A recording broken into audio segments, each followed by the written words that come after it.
Hey, word up, word up. I hope each of you had a happy Thanksgiving weekend. We had a beautiful weekend to get away. Wife and I had a good R&R to just get some rest and recuperation, to get some energy, to be able to get charged up, to get ready to finish this year and go into 2026. So this week we're going to be talking about what makes senses. We're going to talk about our senses.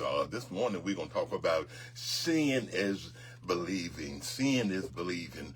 2 Corinthians 5:7 says, we walk by faith and not by sight. But this week, as we look at our 5 physical senses, seeing, hearing, smelling, tasting, and touching, everything we do in life, we utilize these senses in our workplace, in our pleasure, in our everyday life, even in our worship. Everything that we do, we use these senses that God has given us. So today, we're going to talk about sight, seeing. You know, stories all the way back into the Old Testament, a story about Eve seeing the forbidden fruit in Genesis 3:6. It brought us into a place where our senses were used to attack us and to be able to draw us away from the Spirit. So our senses are always in battle with our spirit to be able to draw us to or draw us away from God. And then when we look at it metaphorically, it talks about seeing as being part of our faith.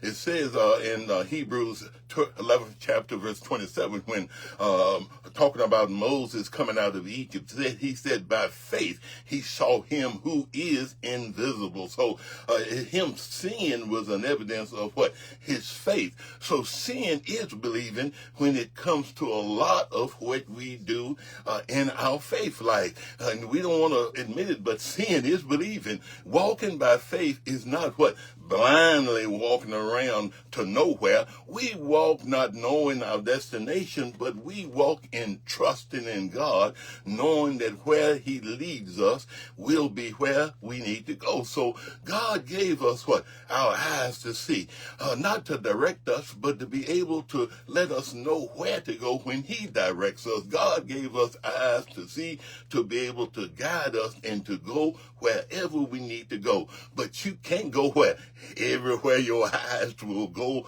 to be able to see. Your eyes will take you some places that you don't need to be.